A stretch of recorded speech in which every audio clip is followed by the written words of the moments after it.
gloire à ton nom. De ton beau ciel, je ne sortirai plus. Et pour toujours, j'exalterai ton nom. Maison du Père, où ton amour m'appelle, sainte cité, demeure des élus, les lieux qu'éclairent une gloire éternelle me sont ouverts par toi-même, ô Jésus. Gloire à toi seul, gloire à toi seul, Seigneur Jésus, gloire à jamais, gloire à ton nom. De ton beau ciel, je ne sortirai plus. Et pour toujours, j'exalterai ton nom. Bonheur ineffable quand dans ta gloire, aux yeux des rachetés tu paraîtras. Jésus Yahvé, le cri de la victoire, près de toi pour toujours tu me prendras. Gloire à toi seul, Seigneur Jésus, gloire à jamais, gloire à ton nom. De ton beau ciel, je ne sortirai plus. Et pour toujours, j'exalterai ton nom. Gloire à toi seul, Seigneur Jésus, gloire à jamais,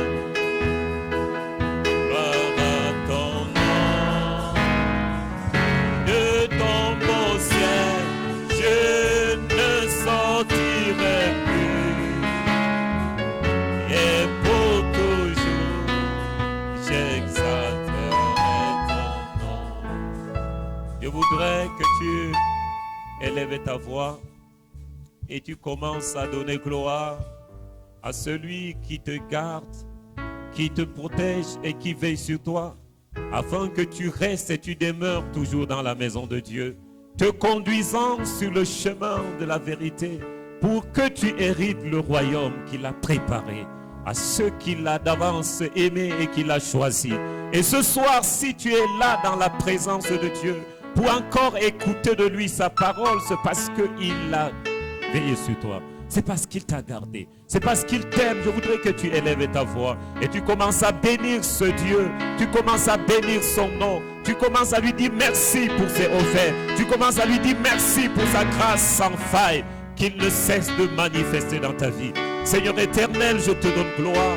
Éternel, j'élève au ton nom, parce que l'Éternel, nos ennemis sont nombreux. Ceux qui veulent nous détourner de ta voie sont nombreux. Mais l'Éternel, par Seigneur, ta grâce, Seigneur, au Père, tu nous gardes dans ta prison. Tu nous gardes, Seigneur, fixant les regards sur toi. Et tu nous conduis, même quand le combat est dur. Seigneur, tu nous soutiens, Seigneur. Et tu nous préserves, Seigneur, de chuter. Ô Éternel, que ton nom soit élevé ce soir. Merci, Seigneur, notre Dieu, de nous avoir, Seigneur, amenés en ce lieu.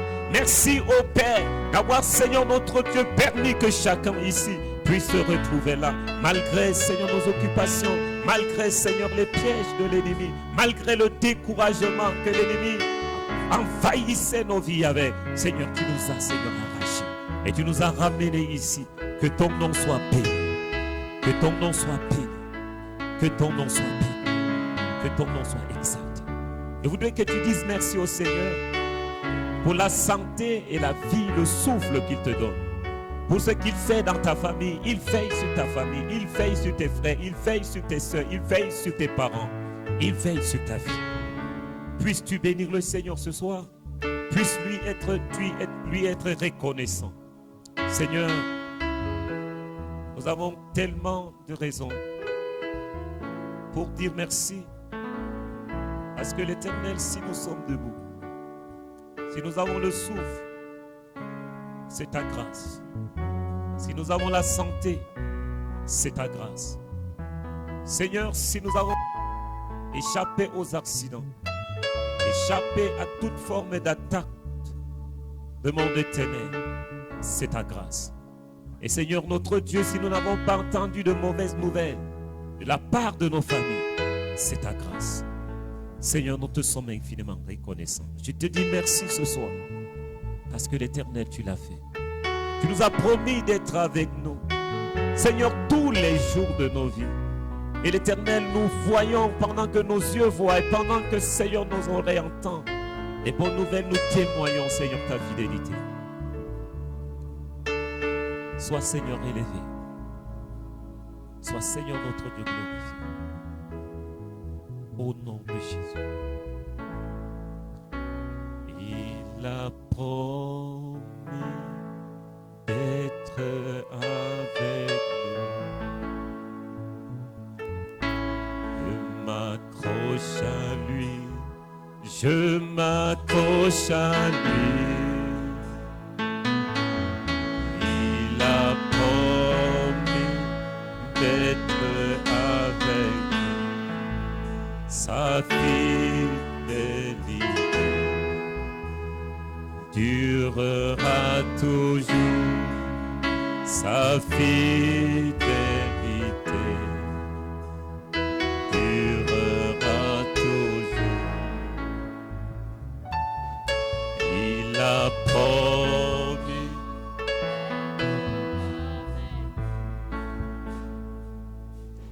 Je m'accroche à lui. Je m'accroche à lui.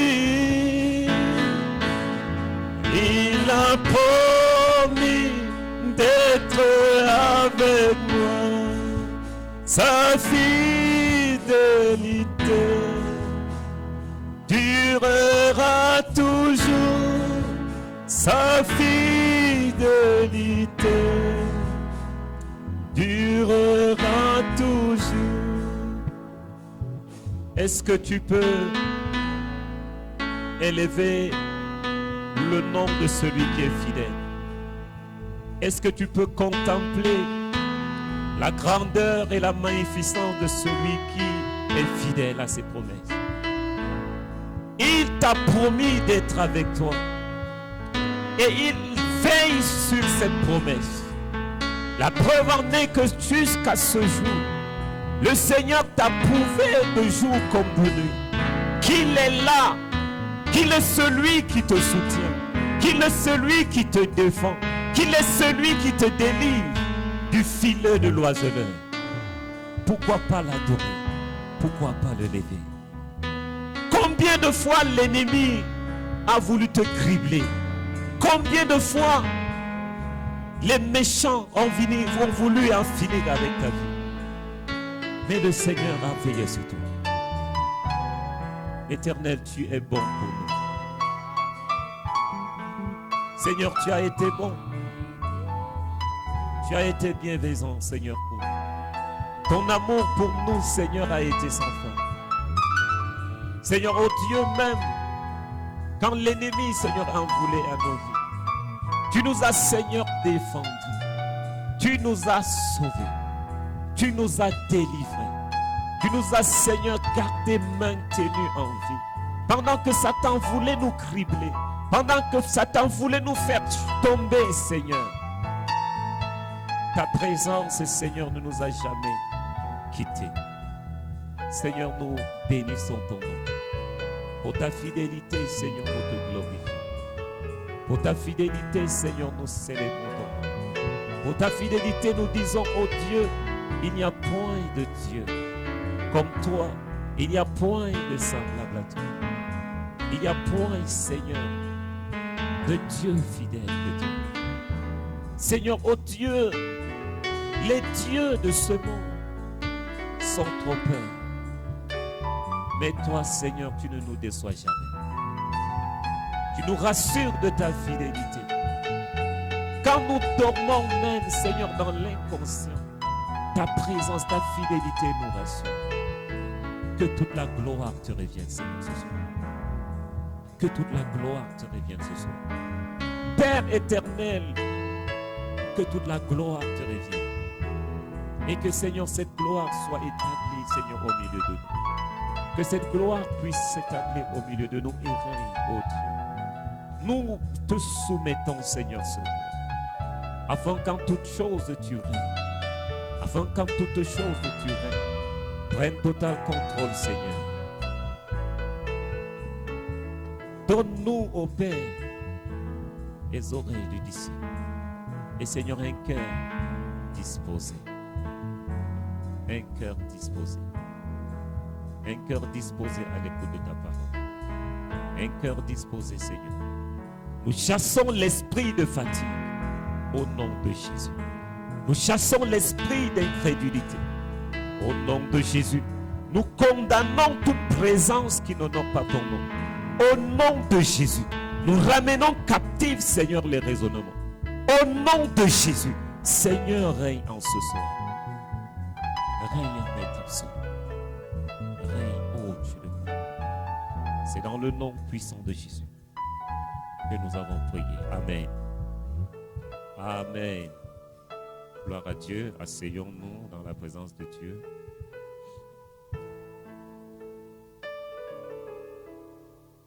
Si tu n'as pas encore salué ton frère, profites-en de le faire, parce que bientôt nous allons entrer dans la parole et il n'y aura pas le temps pour les salutations, pour les causeries. Amen. Et je voudrais nous prier de nous avancer un peu plus devant que de nous éloigner les uns des autres.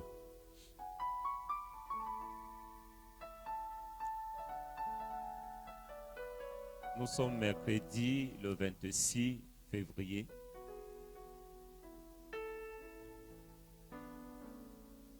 Et nous sommes là ce soir pour davantage continuer avec notre enseignement que nous avons commencé il y a de cela 3 semaines. Et je suis convaincu que de la façon dont le Seigneur nous a bénis dans les séances passées, il nous bénira encore davantage ce soir. Et sois rassuré, le Seigneur ne te décevra pas, parce qu'il a toujours à te donner pour que tu sois ce disciple accompli. Amen. Donc particulièrement à titre de rappel pour le mercredi passé, nous nous attardions beaucoup plus sur la mise en garde contre les fausses doctrines qui minent l'Église du Seigneur aujourd'hui.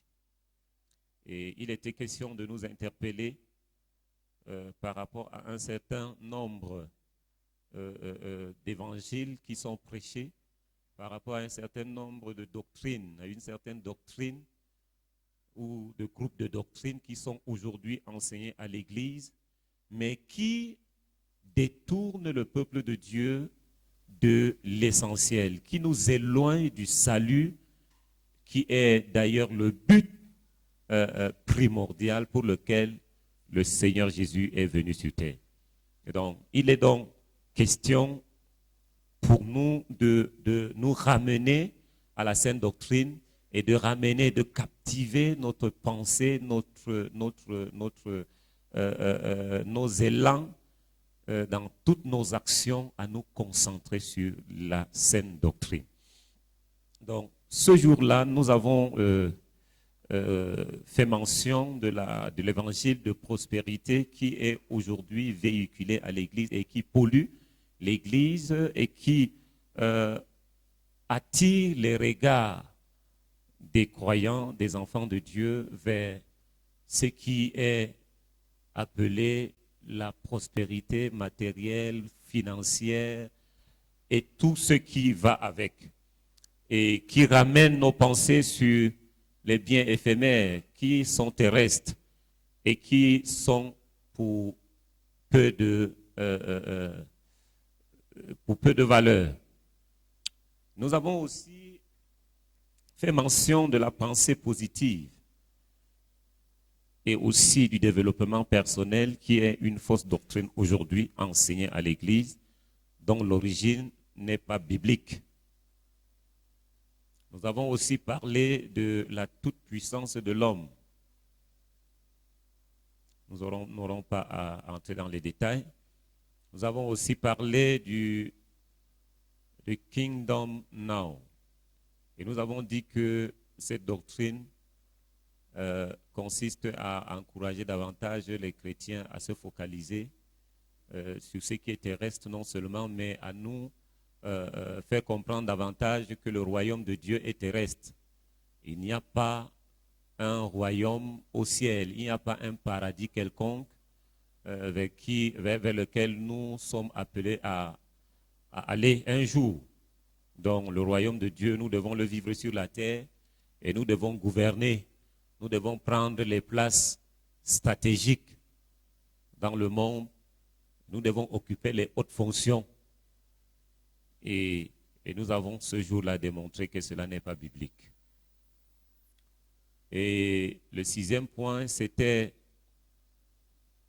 je crois, ce que nous allons donc continuer aujourd'hui parce que nous l'avons juste évoqué. Il était question de 6e point, se servir avec ou servir avec les anges. Voilà, servir avec les anges. Dans les réseaux sociaux, pour ceux qui sont scotchés ou qui suivent souvent des prédications en ligne, vous allez entendre beaucoup de choses allant dans ce sens. Donc, c'est quoi donc cette doctrine? Nous allons, dans nos recherches, nous nous rendons compte que cette doctrine appelle donc à exercer avec les anges, à entrer en contact avec les anges, afin qu'ils puissent nous aider dans notre ministère. Donc vous allez entendre des hommes de Dieu, pendant qu'ils sont en train de prêcher, ils vont dire, j'envoie mon ange pour qu'il te fasse ceci. Je fais appel à mes anges. Mes anges sont en train de vous distribuer ceci dans la salle. Et des fois, ils font appel à ces esprits parce que ce ne sont pas des anges. Et des fois, même, on les filme pour montrer combien l'homme de Dieu est puissant. Voilà, vous allez voir des choses comme ça. Ce sont des pratiques anti-bibliques. Donc, ce que je suis en train de dire, ce n'est pas que les anges ne peuvent pas nous rendre ministère. Mais les anges, l'équivoque que nous devons comprendre ici, c'est que les anges ne sont pas au service de l'homme, mais les anges sont au service de Dieu. Nous n'avons pas le pouvoir, Dieu ne nous a pas donné le pouvoir de commander les anges. Dieu n'a pas donné le pouvoir aux chrétiens de commander les anges. Dieu peut mettre ses anges au service de l'homme pour sa gloire. Mais en aucun cas, la Bible ne dit que Dieu a placé les anges sous notre ordre. Non. Et donc, quand vous entendez ces choses, ce sont des écarts, ce sont des pratiques anti-bibliques. Et ça entre dans ce qu'on appelle la fausse doctrine. Et nous suivons beaucoup ces gens. Ces gens font beaucoup de miracles. Ces gens disent beaucoup de prophéties, donnent des paroles de connaissance. Mais ce ne sont pas des serviteurs de Dieu. Ils sont dans autre chose. Je voudrais que nous lisons 2 Corinthiens chapitre 11, le verset 4.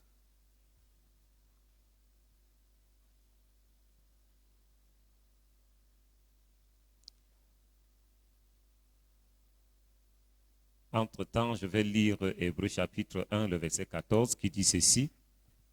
Ne sont-ils pas tous des esprits au service de Dieu, parlant bien sûr des anges, envoyés pour exercer un ministère en faveur de ceux qui doivent hériter le salut?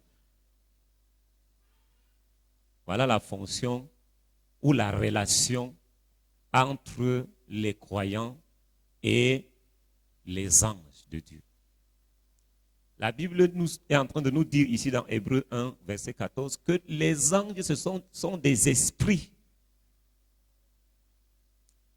Ce sont des esprits au service de Dieu. Ils ne sont pas au service de l'homme. Ils sont au service de Dieu. Pour exercer un ministère en faveur des saints. Pendant que nous sommes en train de prier, pendant que nous sommes en train de rendre un ministère quelconque, Dieu peut mandater à ses anges de nous rendre ministère. Mais ce n'est pas à l'homme de commander aux anges de nous rendre ministère ou de rendre ministère à l'homme.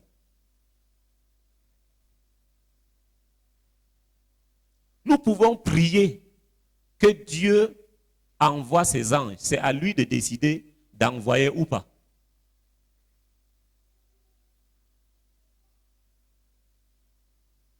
J'ai particulièrement bénéficié des ministères des anges. J'en ai témoin. Beaucoup ici ont reçu des visitations des anges qui leur ont donné des paroles de prophétie, leur ont donné des révélations, mais ce n'est pas à nous de les commander. Donc quand vous entendez un homme de Dieu dire « mon ange », c'est que c'est un faux serviteur de Dieu.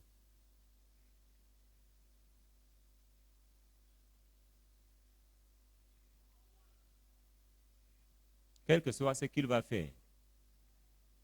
S'il est dans l'erreur, tant mieux, il va se repentir. Mais s'il est conscient de ce qu'il fait, c'est qu'il est déjà égaré.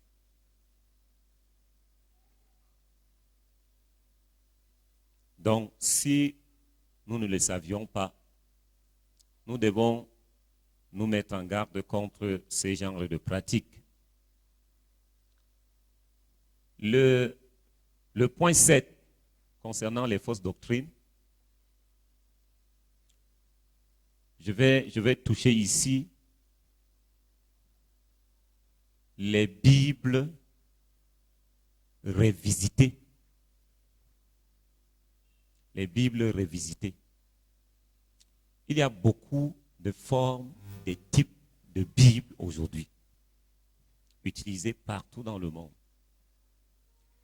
Dans certaines Bibles, vous allez trouver comment les hommes se sont arrangés afin de retirer certains versets clés pour orienter le contenu en fonction de leur doctrine, en fonction de leur logique.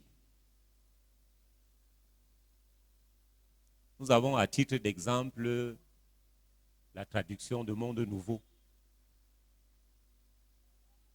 Quel que soit le reste de vérité qui est là-bas dedans, c'est une Bible que je n'utilise pas. Ce n'est pas une Bible qui se conforme à la saine doctrine. Dans cette Bible, tout passage ou tout verset qui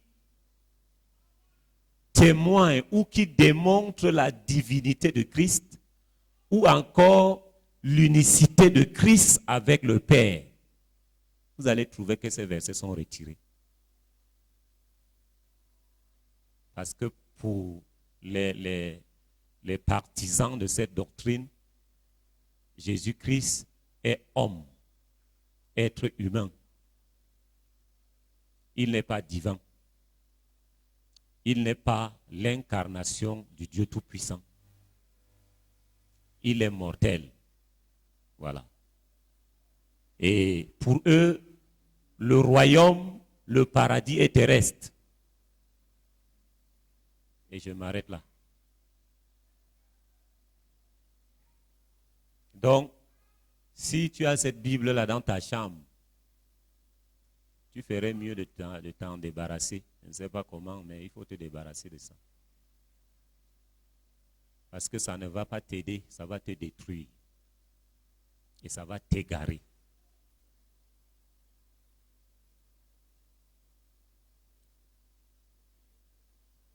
Et ça fait en sorte qu'il y en a tellement d'autres formes de Bible. Et quelqu'un a dit, bientôt on aura la Bible des gays, ou bien la Bible des lesbiens, ou bien encore la Bible, je ne sais pas trop, des francs-maçons.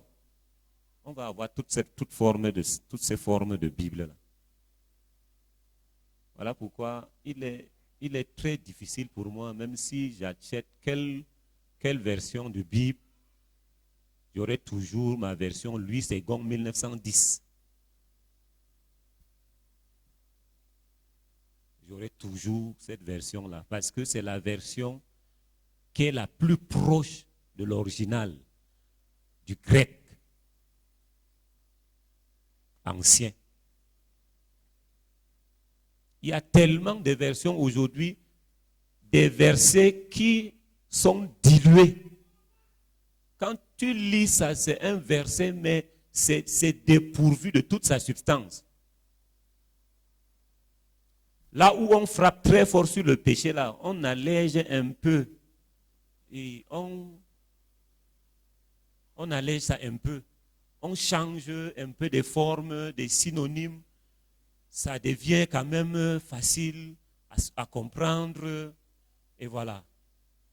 Et ça devient normal. Donc il y a des choses comme ça que nous devons faire très attention avec. Mais il y a aussi des Bibles qui nous expliquent de façon courante davantage comment nous pouvons comprendre cette Bible qui est dite avec des styles qui est un peu lourds. Donc, mais j'ai dit c'est une mise en garde. Nous ne devons pas tout embrasser. Si tu veux acheter une version de Bible, il faut au moins quand même que quelqu'un te recommande ça. Ne t'empresse pas seulement pour aller acheter. Il y a même déjà une autre Bible appelée Perspective africaine. Oui, Perspective africaine. Depuis que c'est sorti là, je veux acheter, mais mon cœur me retient encore. Je ne sais pas s'il y a déjà une Bible pour les Africains, une autre Bible pour les Européens, une autre Bible pour les Américains. Et si on ne fait pas attention là, prochainement, on va commencer à prêcher la polygamie. Pour ne pas dire que ça se prêche déjà à l'église. Je suivais un prédicateur aujourd'hui qui disait que les pasteurs qui prêchent contre la polygamie, ce sont des faux pasteurs. Oui, ce sont des faux pasteurs. Qu'en réalité, une femme ne devait jamais se plaindre de l'infidélité de son mari. Et c'est un pasteur, hein? Parce que l'homme, c'est un chasseur. L'homme est un chasseur. Mais l'homme peut se plaindre de l'infidélité de sa femme. Ça, ce sont les gens qui sont dans la tendance africaine pour contrecarrer la pensée occidentale qui veut que l'homme soit marié d'une seule femme. Et pour eux, cette portion-là dans la Bible est occidentale. Ce n'est pas africaine.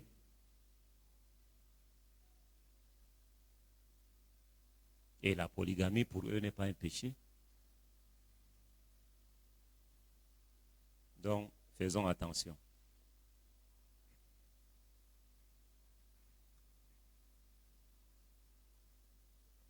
Est-ce que quelqu'un peut nous lire Apocalypse 22, le verset 19 à 20?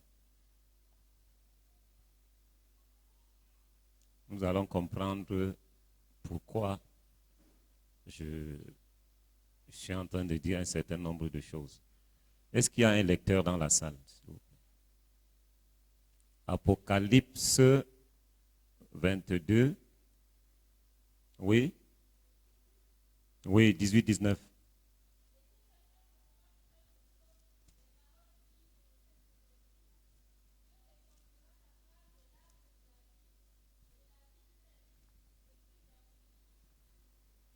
Amen. Si quelqu'un retranche une seule parole de cette prophétie ou encore de ce livre, l'Éternel retranchera aussi son nom du livre de vie.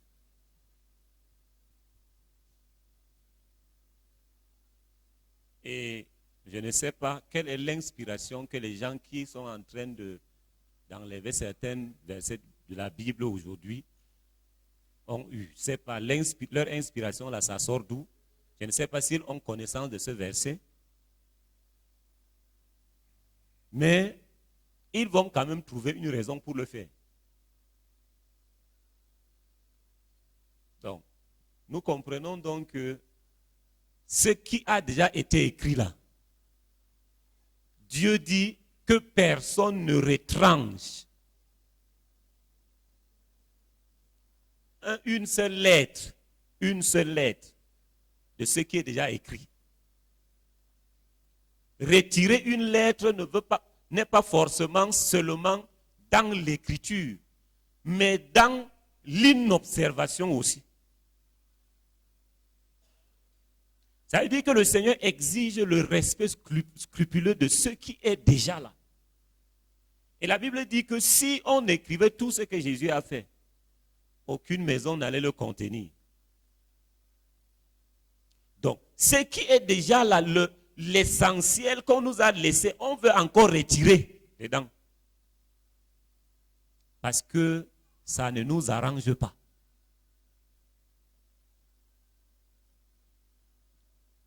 Donc, ne soyons pas ceux-là qui corroborent ou qui participent de cette campagne à détruire la parole que Dieu a laissée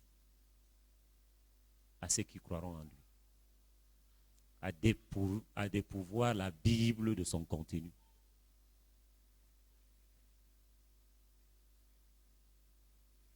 Donc faisons attention. Amen. Que le Seigneur nous aide.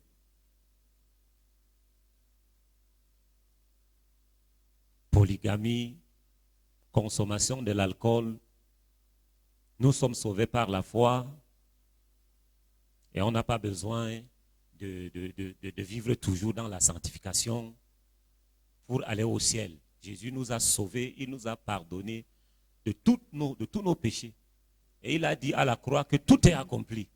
Donc aussi longtemps que tu as accepté Jésus et que tu crois en lui, que tu pêches, que tu ne pêches plus, tu es pour le paradis. Ça, c'est des doctrines qui sont enseignées.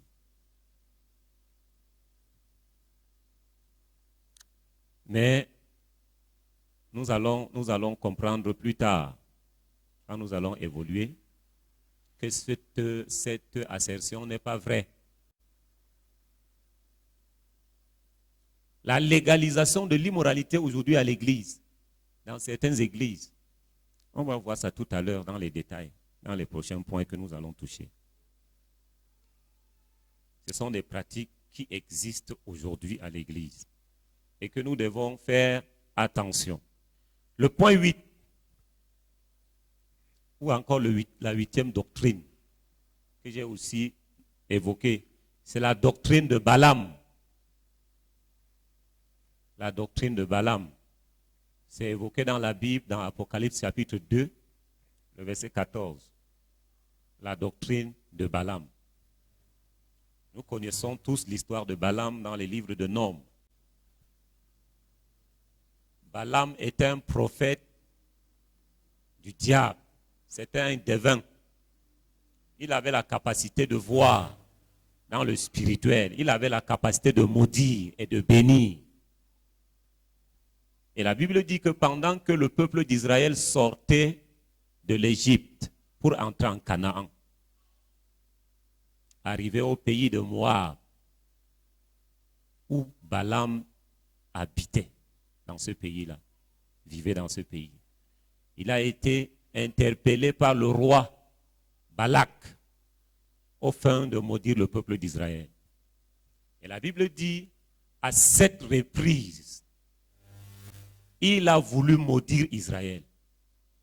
Mais l'Éternel en a empêché. Parce que la Bible dit que ni les enchantements, ni encore quoi, ne peuvent prévaloir contre Israël. Quand donc il s'est rendu compte que tout, avec tous les essais, après les sacrifices et des sacrifices et des sacrifices, sur chaque autel, il sacrifiait, je crois, 7 bœufs, 7 taureaux sur chaque autel. Et il en a fait 7 sur 7 collines différentes pour que Balaam puisse maudire Israël. Mais il n'a pas pu, parce que la puissance du mal ne pouvait rien faire contre Israël. Et la Bible dit, dans la suite, quand Balaam s'est rendu compte qu'il ne pouvait pas maudire Israël, il a donné un conseil au roi de Moab, à Balak, que ce peuple est saint.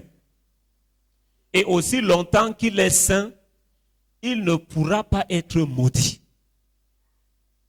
La stratégie que je te donne, c'est que engage les femmes à les séduire et coucher avec eux pour qu'ils pêchent contre l'Éternel. Et aussi, séduis-les à se joindre à vous, à manger les viandes sacrifiées aux idoles. Quand ils auront fait cela, vous pouvez les atteindre. Et c'est ce qui s'est passé.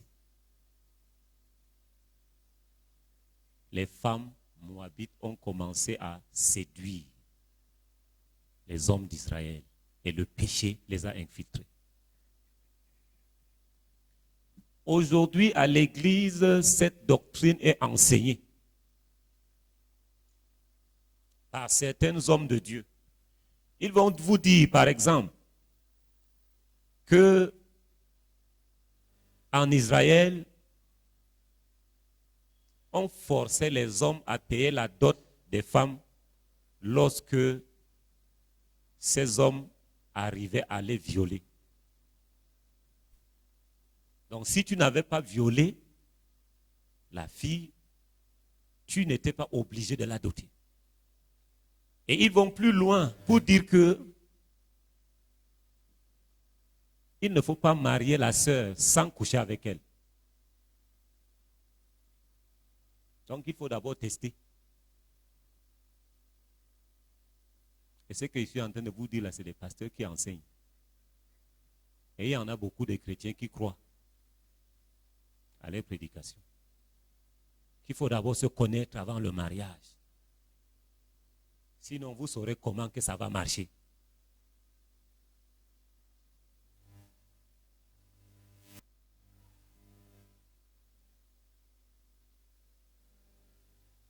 C'est ce que j'appelle, ou ce que la Bible appelle, doctrine de Balaam. Il y a également des pasteurs qui vont vous enseigner, sœur, il faut t'habiller en sexy. Oui, il faut être stylé. Il faut quand même que, voilà. Il ne faut pas que tu t'habilles comme les filles du village. Le but, c'est que tu t'habilles de façon à ce qu'il te convoite. Il voit ta forme, il voit ta poitrine, il voit vraiment tout. Et à la limite, ils vont coucher avec toi. Il y a des pasteurs qui, dans des églises, font des pratiques que même les païens ont peur d'en parler. Ils vont vous déshabiller, ils vont vous oindre avec de l'huile. que c'est pour votre délivrance. C'est ça la doctrine de Balaam. Et aussi longtemps que cet esprit-là pollue l'Église, l'ennemi peut faire de vous ce qu'il veut. L'ennemi peut vous infiltrer comme il veut. Et ces pasteurs, en majorité, ce sont des magiciens.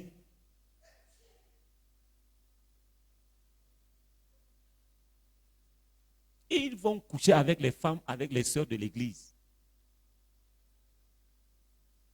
Ils vont coucher avec les femmes pour leur délivrance. Pour qu'elles enfantent. Parce qu'elles sont stériles.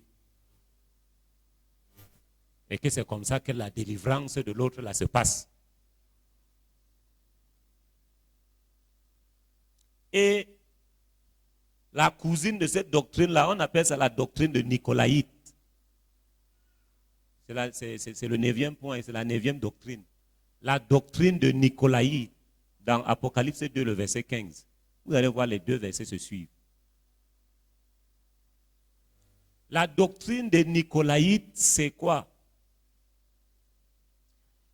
Cette doctrine consiste au non-respect par les pasteurs, par les prêtres, des pratiques de bonnes mœurs spécifiques aux membres du clergé. Donc, ils vont enseigner, ils vont encourager certaines pratiques chez les pasteurs, chez les hommes de Dieu, sous le couvert que c'est la révélation que le Seigneur les a révélée.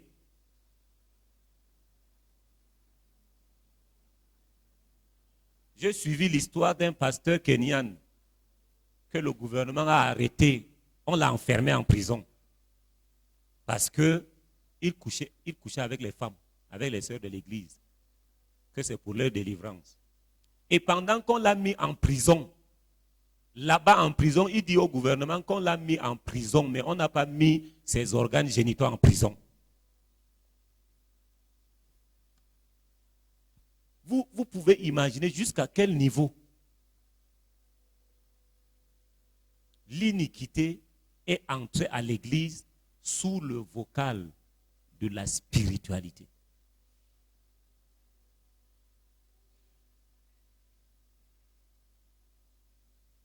J'en connais tellement d'exemples. Il y a une pasteur, une prophétesse au Ghana. Quand elle rend ministère, quand tu es malade, tu viens, elle te donne son sein, tu t'aides. Et tu es guéri. Sur le pupitre. Et pendant que tu es en train de faire cet exercice, elle est en train de parler en langue. Il y a les langues des démons. Donc tous ceux qui parlent en langue là ne parlent pas par l'Esprit de Dieu. Sur le pupitre.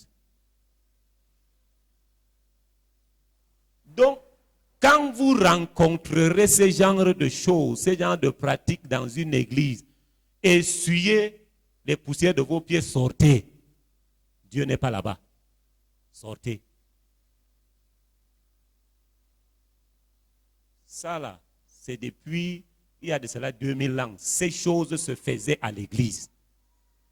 Et le Seigneur est en train d'interpeller son église. Qu'il y a au milieu de toi des personnes qui s'attachent à cette doctrine-là. Et si tu es là ce soir, tu t'attaches à cette doctrine, il faut que tu t'en débarrasses. Il faut que tu quittes. Ce n'est pas une église. J'en ai tellement des exemples comme ça. Je ne peux pas tout citer ici. Mais c'est aujourd'hui à l'église. Et on appelle ces gens les hommes de Dieu, les prophétiques, les pasteurs, les pasteuresses, je ne sais plus tout, les bishops.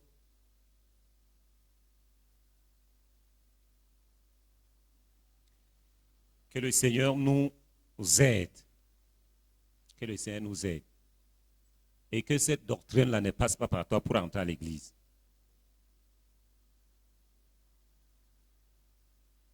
Cette doctrine-là ne doit pas passer par toi. Elle ne doit pas aussi passer par moi. Gloire à Dieu. Grand 3.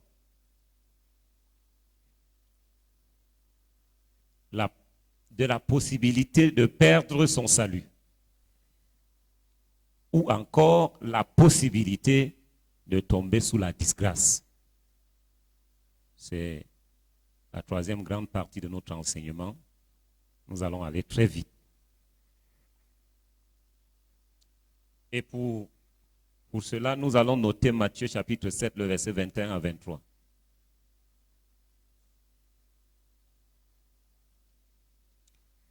C'est un passage aussi que nous connaissons bien.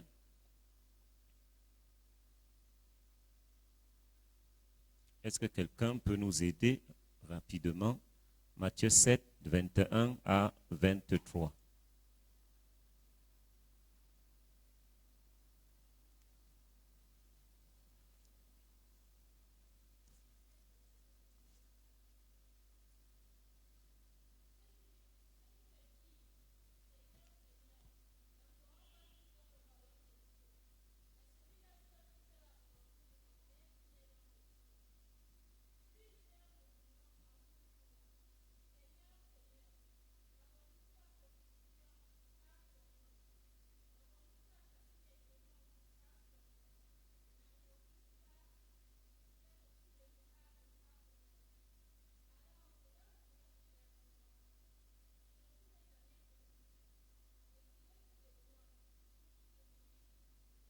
Amen. Aujourd'hui, beaucoup sont emportés par ces choses qu'on vient de décrire.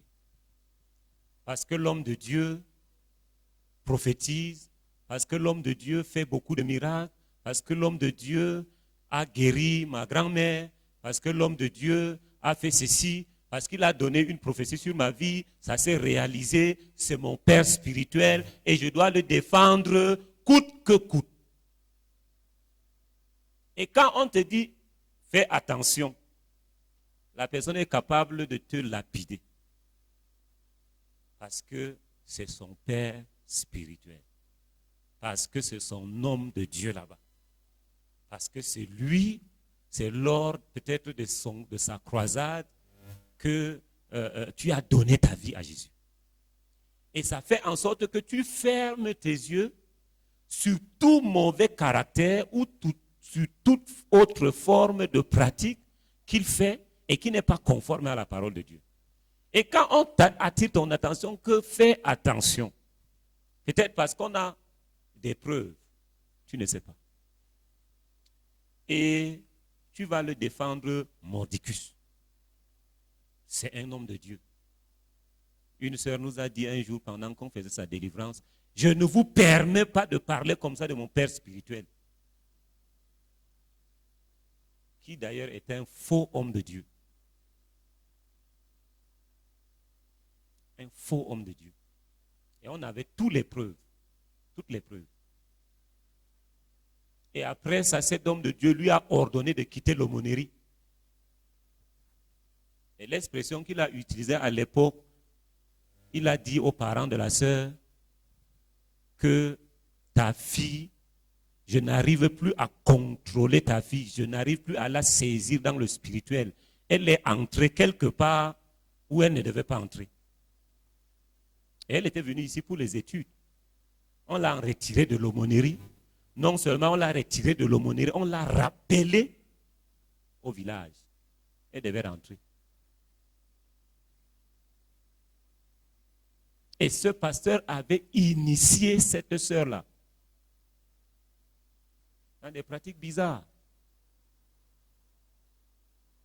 Et après, elle a disparu. On ne sait plus quelle direction elle a pris jusqu'à aujourd'hui. Donc, il y a des choses comme ça qui se font aujourd'hui à l'église. On nous dit, quand nous regardons ce passage que nous venons de lire, il y a un certain nombre de choses qui sortent à l'œil nu. Ces personnes qui ont fait tout ce qu'ils ont fait, la Bible dit, ils ont dit au Seigneur, n'avons-nous pas chassé les démons en ton nom, par ton nom? Amen. Amen. Il y a des gens qui ont cru, qui ne sont pas dans la fausse doctrine, mais ne peuvent pas chasser les démons. Mais ceux-ci, ils ont accepté Jésus, ils ont cru, ils ont reçu le manteau de la délivrance, ils ont exercé le ministère de la délivrance.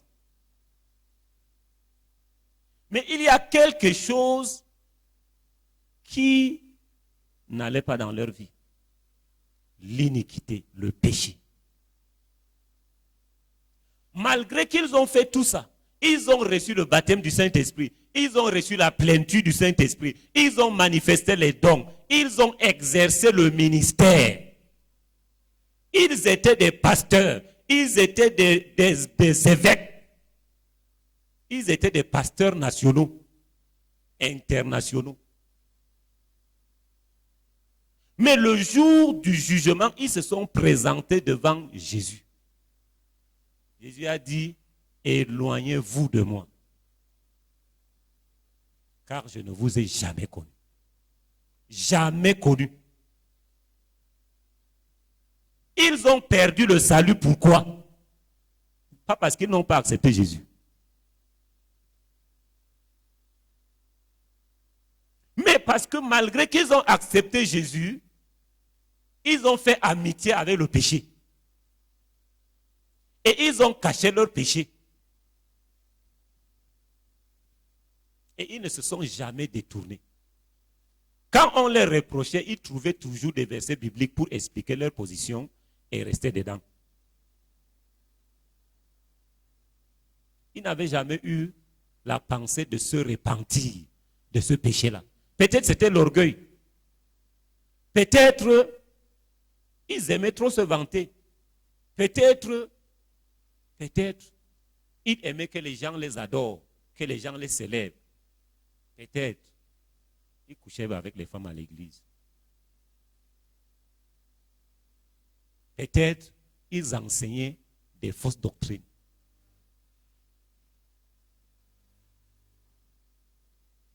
Peut-être ils toléraient le péché. Parce que le frère la donne beaucoup la dîme. Parce que la sœur là, c'est elle qui soutient l'église. Elle est diaconesse. Hein, t'as tapé. Parce qu'elle soutient beaucoup l'église, on lui a confié les caisses de l'église. C'est un exemple comme ça. Voilà. Mais le pasteur sait exactement que la sœur, s'il n'en est plus, en fait, c'est même avec elle qu'il sort. Mais quand il monte sur le pupitre, là, il y a un miracle ici, il y a un miracle là-bas, il y a un miracle ici, prends ta part. Voilà. Et il y a les manifestations. D'autres commencent à éternuer, d'autres commencent à rouler au sol, d'autres sautent, d'autres courent pour sortir dehors, on ferme la porte. Voilà. Mais dans le péché, Jésus a dit, éloignez-vous, écartez-vous, je ne veux même pas vous voir. Et ils ont pris la direction de l'enfer. Je ne suis pas en train de dire que je suis contre les miracles. Non. Il y a le miracle. Jésus en a fait beaucoup. Jésus a donné à certains le ministère du miraculeux, à faire des prodiges, des choses extraordinaires, pour la gloire de Dieu, pas pour leur gloire. Aujourd'hui, il y a des choses qu'on dit souvent à l'église. Et on dit ça comme si c'était normal. On dit que si tu veux devenir riche, cherche l'onction. Vous avez entendu? Si tu veux devenir riche, cherche l'onction. Bon, l'onction que Dieu donne là, c'est pour que le serviteur de Dieu devienne riche, ou bien c'est pour qu'il serve son peuple avec. Oui, l'onction que Dieu donne là, c'est pour servir le peuple de Dieu ou bien pour se servir. Si tu veux devenir riche, cherche l'onction. L'argent va te suivre. la célébrité va te suivre. Ceci va te suivre. Les gens dont sont là, moi je ne veux pas. Je préfère être inconnu et aller au ciel qu'être célébré sur la terre et au ciel là-bas on dit qu'on ne me connaît pas. Oui, je préfère. Si l'onction que Dieu va me donner là, c'est pour me donner de l'argent, c'est pour me donner la célébrité, c'est pour me payer les billets d'avion, je voyage partout dans le monde, voilà. Mon nom est partout cité dans les réseaux sociaux, aux Amériques, partout dans le monde. Et après je meurs. Jésus dit qu'il ne me connaît pas. C'est que je suis le plus gros perdant de la terre.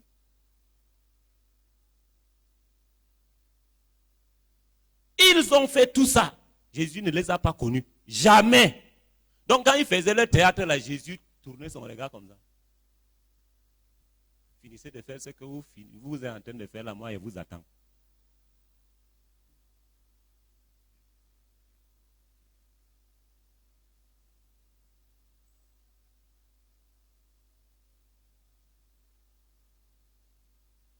Une seule chose les a disqualifiés, le péché, l'iniquité. Les a disqualifiés. Ça a mis la croix sur tout ce qu'ils ont fait là. Et la Bible dit que Dieu ne se répand pas de ses dons. Je suis en train de parler à ceux qui s'accrochent aux dons pour juger que celui-ci est un serviteur de Dieu. Quand Dieu t'a donné, il t'a donné. Il ne va pas reprendre. Vous avez vu dans la Bible, le vieux prophète là, il a prophétisé. Après avoir tué le jeune prophète, il vient prophétiser la mort du prophète. Il lui a déjà tué. Et il dit maintenant, ainsi parle l'Éternel, comme tu es en train de partir là, tu ne vas plus arriver à la maison. Alors que celui qui lui a convaincu tout à l'heure que comme tu me vois là, je suis aussi prophète. Mange. Mange. Alors que Dieu lui avait interdit de manger quoi que ce soit pendant qu'il part prendre le ministère. Le gars lui dit que je suis aussi prophète de l'Éternel. Mais Dieu l'avait déjà abandonné. Et quand le jeune prophète a péché, a désobéi, Dieu a utilisé celui qui avait désobéi depuis pour lui dire qu'avant de mourir là, tu dois d'abord écouter ce que je vais te dire. Mais ça n'a pas changé son statut de prophète rejeté. Quand il a fini de prophétiser sur le jeune prophète, il a continué sa voie. Hein. La Bible ne nous dit pas qu'il s'est repenti après. Donc, faisons très attention.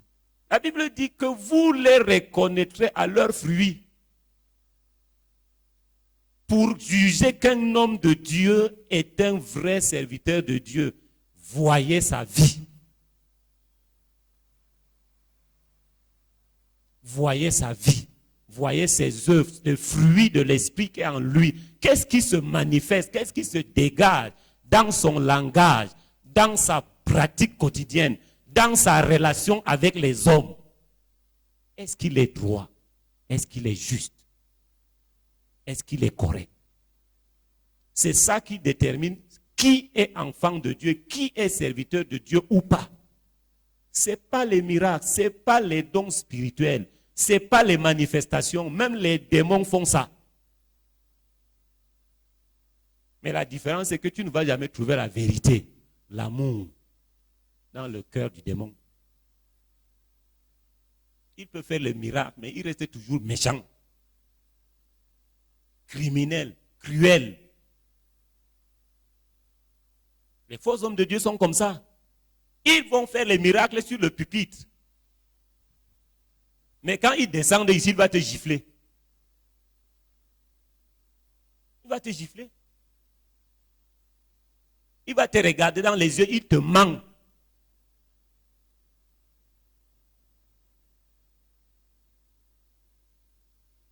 Heureusement que toujours Dieu les expose. Les gens qui ont ressuscité les morts qui étaient vivants. Oui. Ils ont ressuscité les morts vivants. Donc, ils négocient avec toi que comme je vais venir aujourd'hui au culte là, entre dans le cercueil. Oui. Entre dans le cercueil, on t'amène et je vais prier pendant 5 minutes. Après 5 minutes là, il faut que tu te relèves. Voilà. Et ma célébrité va augmenter. Ils font ça. Et on va publier ça sur les réseaux sociaux. Il a ressuscité 3 morts. Il a ressuscité 5 morts. Quand il passait comme ça là, son ombre a délivré quelqu'un. Alors que c'est du cinéma.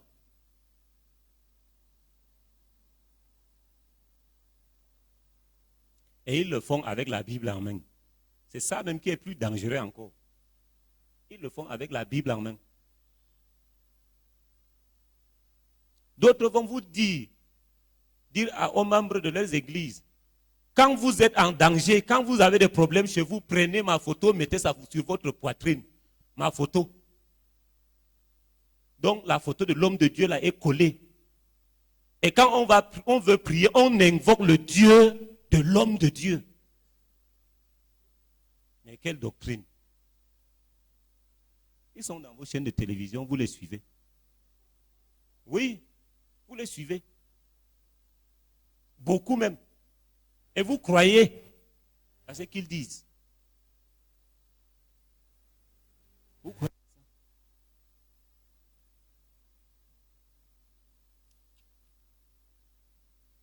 Et on va placer son trône là en or. Personne ne s'assoit à côté de lui. Et quand il finit de rendre ministère, il ne salue personne. Il a sa porte de sortie là derrière. Il sort comme ça.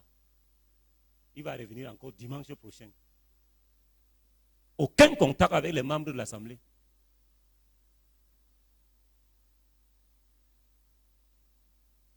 Quand il rend des ministères, on doit acheter les premiers bancs, c'est 5 millions. Deuxième banc, c'est 3 millions. Troisième banc, c'est 2 millions. Quatrième, c'est 1 million. Cinquième banc. Donc, si tu veux qu'on te rende ministère le plus tôt possible, tu dois acheter la place VIP pour être en face de l'homme de Dieu.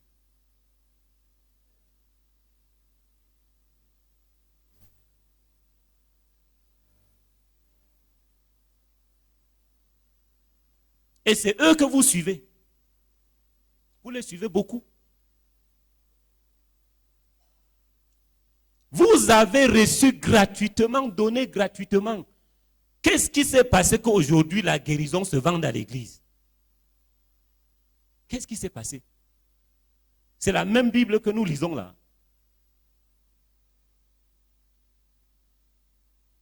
Il y a de l'eau bénite, il y a de l'eau onctionnée, il y a de l'eau transformée, il y a de...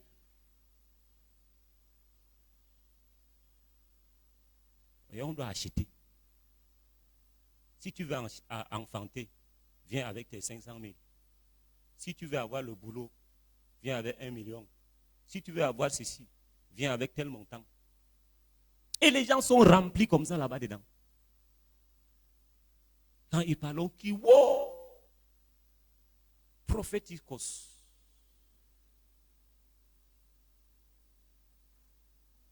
Oui, prophéticos.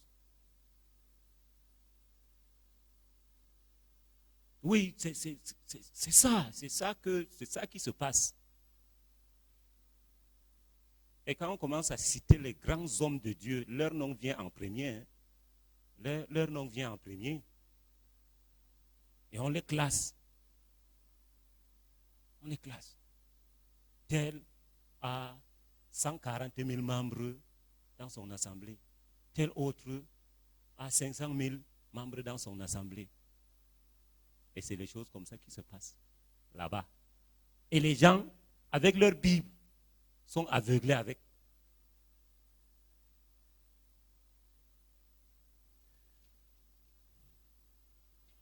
Que le Seigneur nous délivre si on est déjà emporté. Parce que c'est compliqué. Ces gens-là, quand tu es déjà enrôlé dans leur filet pour que tu sortes, c'est compliqué. c'est compliqué.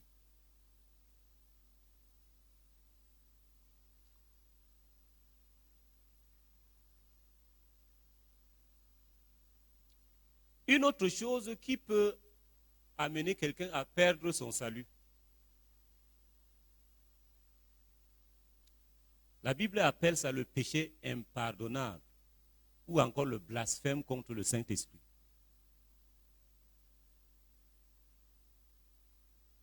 Tu as cru, tu es déjà enfant de Dieu, tu es déjà dans l'église. Mais l'autre péché là, si tu touches à ça, c'est Jésus qui l'a dit, ce n'est pas moi. Il ne te sera jamais pardonné, ni dans le siècle présent, ni dans le siècle à venir. Tu n'auras pas de pardon. Donc tu tombes dans ce qu'on appelle la disgrâce. Il n'y aura plus de pardon pour toi.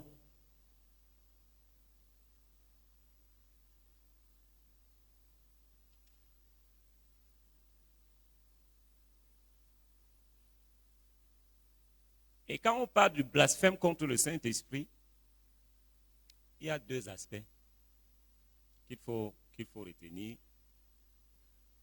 Le premier aspect d'abord, se trouve dans Marc chapitre 3, 22 et Matthieu 12, 24.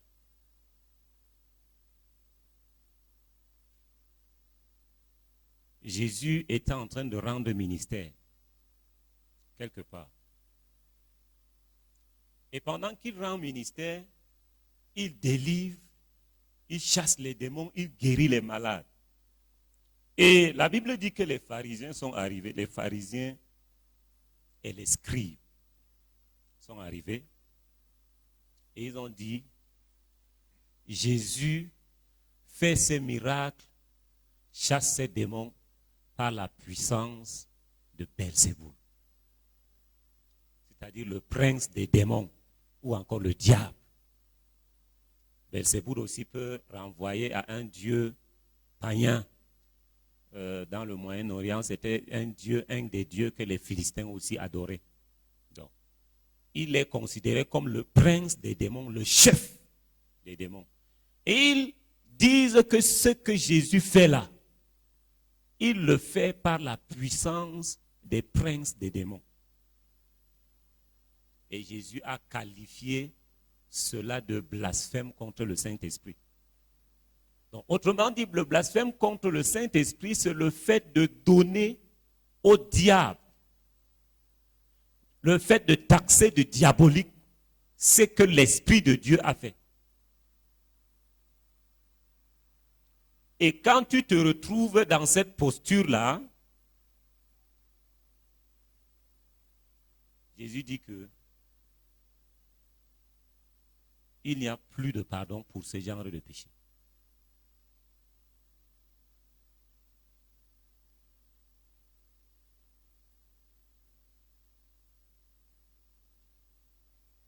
Le deuxième aspect,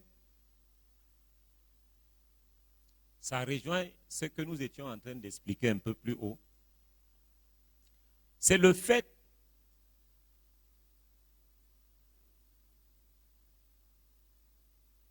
de revendiquer le droit de persévérer dans le mal, dans le péché, quel qu'il soit, et refuser par la même occasion la rédemption. Donc, quelqu'un, un enfant de Dieu, qui a rencontré le Seigneur, qui a accepté le Seigneur, qui connaît la vérité, mais qui, de façon consciente, à un moment de sa vie, décide de tourner le dos à la vérité, de pratiquer le péché et de réclamer même, justifier même sa position dans cette pratique, étant conscient. Étant conscient. Pour ce genre de personnes, la Bible dit qu'il n'y a pas de pardon pour eux. Par ailleurs, on parle de crucifier Christ à nouveau. Ça dit qu'ils ont en quelque sorte remis même en cause l'œuvre de Christ à la croix. Ils ne font pas ça parce qu'ils sont ignorants. Ils ne tombent pas dans ce péché parce qu'à cause d'une faiblesse quelconque, mais ils sont conscients et ils ont décidé de s'engager dans cette voie. Et de cette façon, ils se privent de la rédemption, ils se privent de la rémission du péché, ils se privent du pardon. Eux-mêmes. Eux-mêmes. Eux-mêmes. Ils n'ont plus un cœur repentant. Eux-mêmes revendiquent cette position-là et se délectent de cette situation et se réjouissent de cette vie. Voilà les deux aspects du blasphème contre le Saint-Esprit. Et ils se détruisent eux-mêmes. Donc, dans cette situation, tu vas perdre ton salut. Tu vas perdre ton salut. Parce que si tu n'as pas de pardon, je ne sais pas encore quel moyen va te ramener, va te justifier. Et le dernier grand point de cet enseignement, et nous allons finir l'enseignement avec, c'est travailler à son salut avec crainte et tremblement. Au-dessus de tout ce que nous avons dit plus haut, nous parvenons à cette conclusion que nous avons accepté Jésus, c'est bien. Nous avons marché avec Jésus jusqu'ici, c'est bien. Nous avons fait beaucoup de choses avec Jésus et pour Jésus, c'est bien. Mais il faut que nous travaillions, nous continuions à travailler pour garder ce salut-là dans la crainte de Dieu et dans un esprit de tremblement. Parce qu'on peut perdre son salut à tout moment.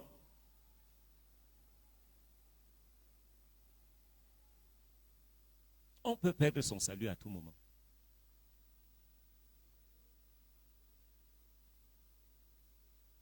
Si la mort nous trouve dans un état qui ne glorifie pas le Seigneur,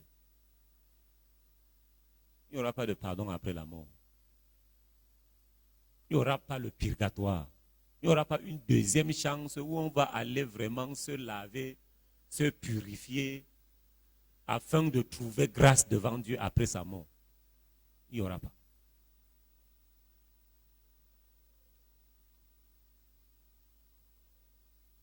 Et Philippiens chapitre 2, le verset 12. Voyons un peu ce que l'apôtre Paul dit dans ce passage.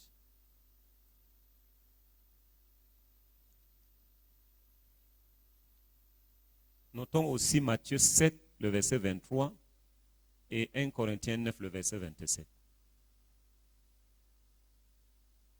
Si quelqu'un a trouvé Philippiens, il peut nous faire la lecture. Le verset 12.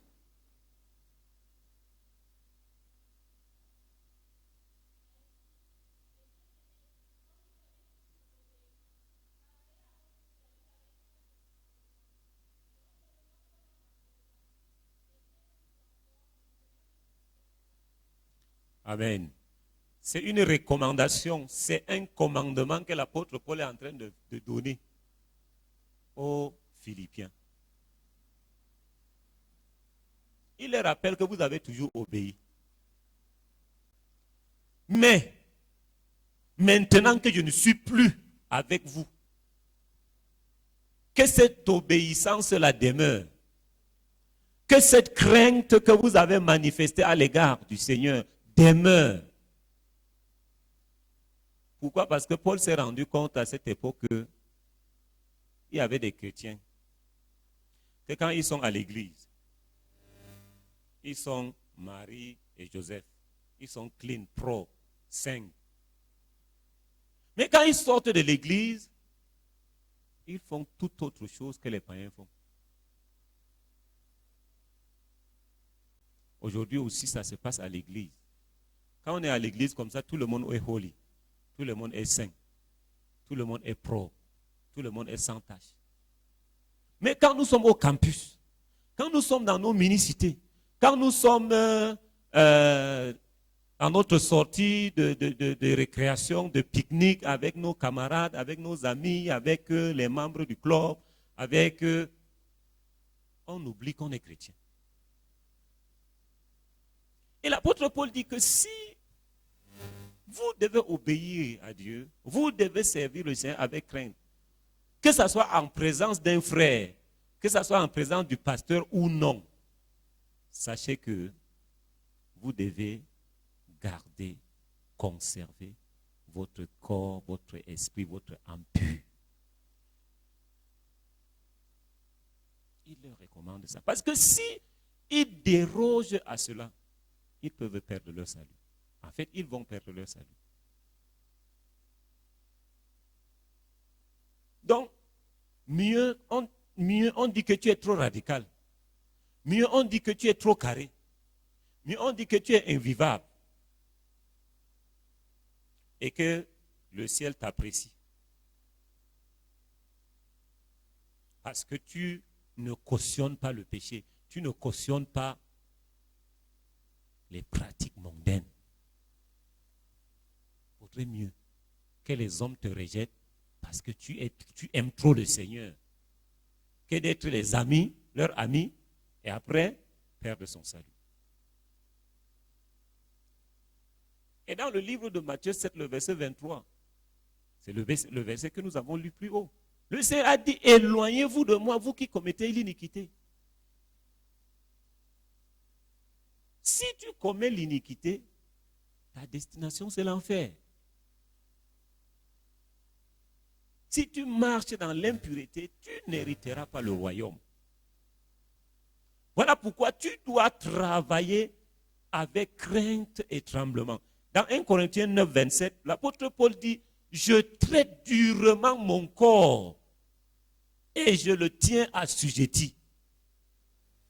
De peur que, après avoir prêché aux autres, je sois rejeté au dernier jour.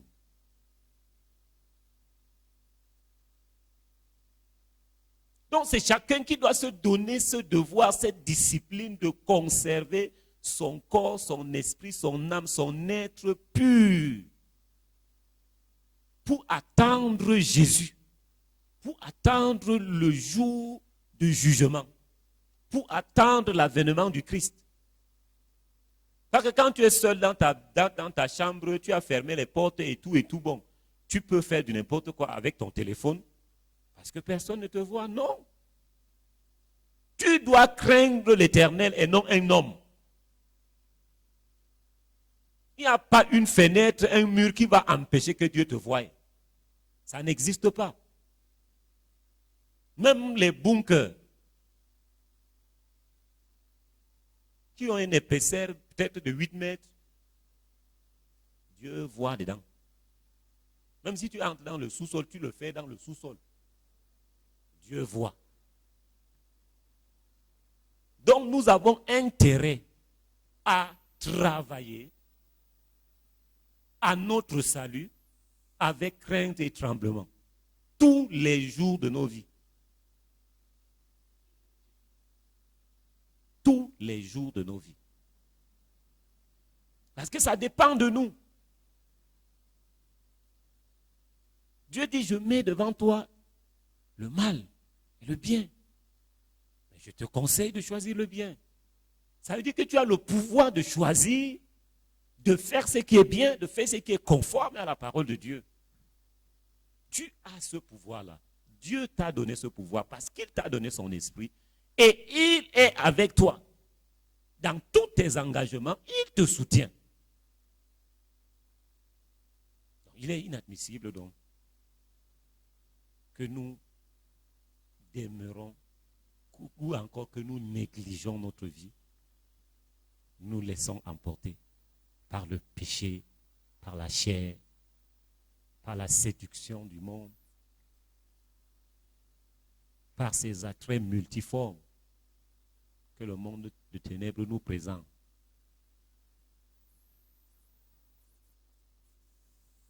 Aujourd'hui, les modèles des habits, nous les prenons à la télé. On prend les modèles des habits que nous devons coudre dans les scènes de défilés de mode. Voilà. Peut-être dans les cinémas, tel s'est habillé de telle façon. Il faut aussi que je couds. Voilà. J'ai vu tel artiste s'habiller comme ça. Il faut aussi que j'achète les genres d'habits là. Je m'habille aussi. Mais on ne se pose jamais la question, si je fais ceci, est-ce que ça va glorifier Dieu? On doit craindre Dieu. On ne doit pas suivre le conformisme. Amen. Que le Seigneur te bénisse pendant que nous finissons ce message, cet enseignement. Et c'est sur ce que nous allons nous arrêter aujourd'hui. Je ne sais pas s'il y a des questions. On pourra prendre 3 questions, même si nous sommes à 20h moins. Oui, mon frère.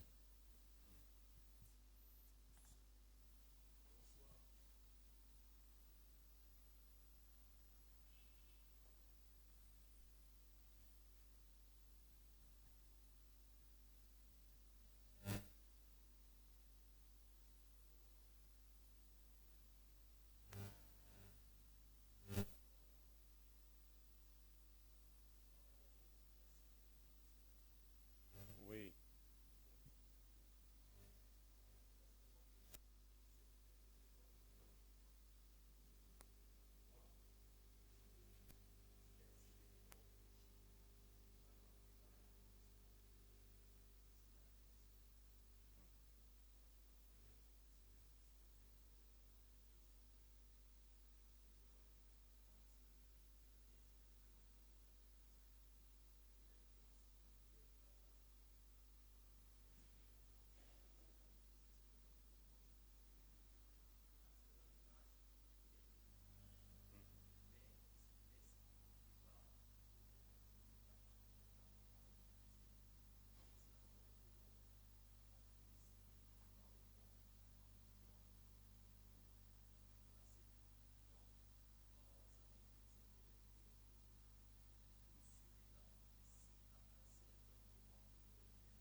Je crois que si tu avais bien suivi les explications que j'ai données, j'ai répondu à ça.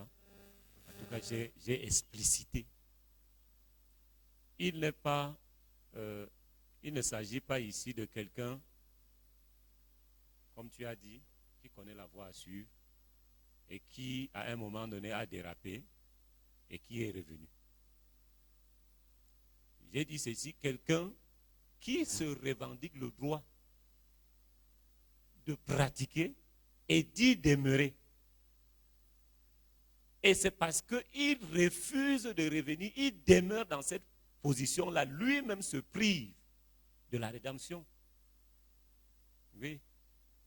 Lui-même se prive de la rédemption. Parce que s'il revenait avec un cœur repentant devant le Seigneur le pardonne. Ce qui le ramène à la repentance, c'est la vérité. Mais il connaît la vérité, il sait qu'il doit se repentir, mais il ne se repent pas. Il justifie même sa position dans ce péché-là. Et il va commencer même à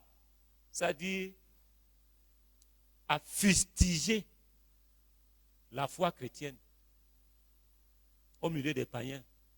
Il va commencer à même mentir, à dire un certain nombre de choses parce que il sait que, comme il n'est plus dedans, il est sorti, connaissant que c'est ça la vérité, mais il va dire le contraire, et il se justifie dans sa position pour rendre encore plus incrédules ceux qui n'ont pas encore connu le Seigneur.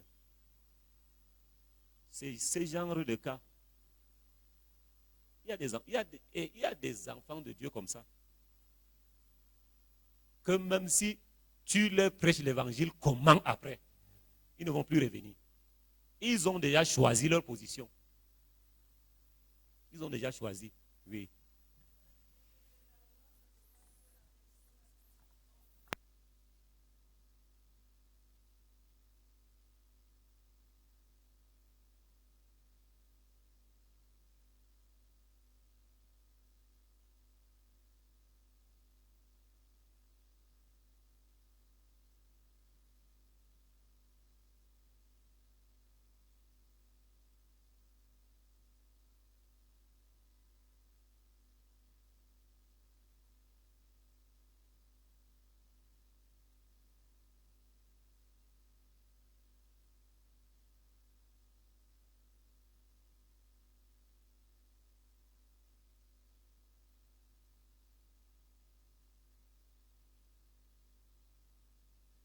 Autre personne?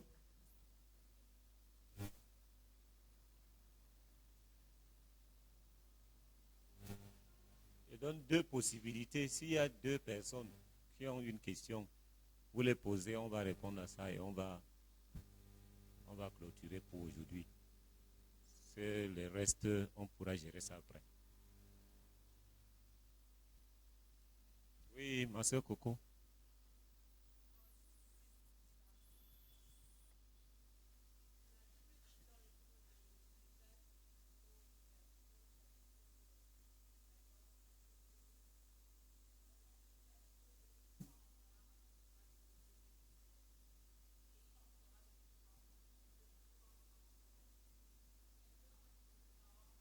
Jean 14.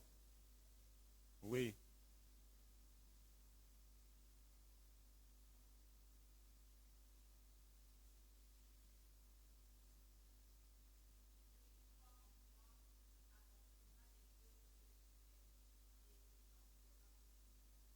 Oui.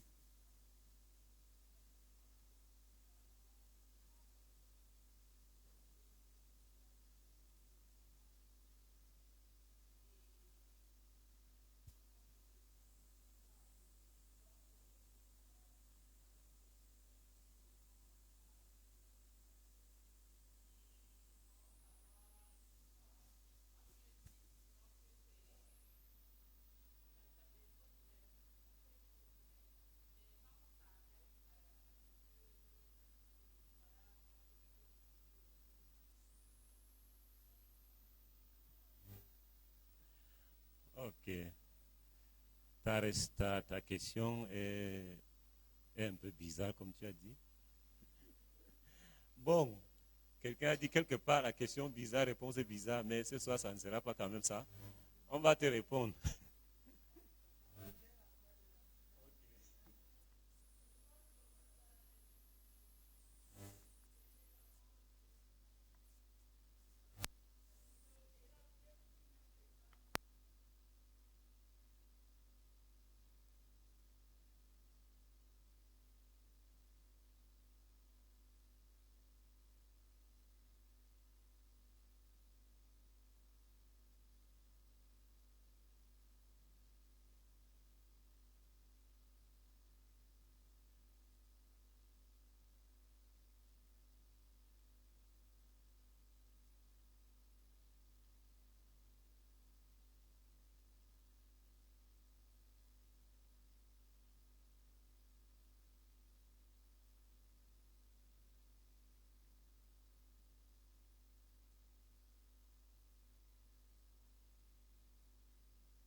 Je voudrais que tu élèves ta voix et tu bénis le Seigneur pour ce moment particulier, pour cet enseignement qu'il a voulu bien que tu puisses participer et en bénéficier.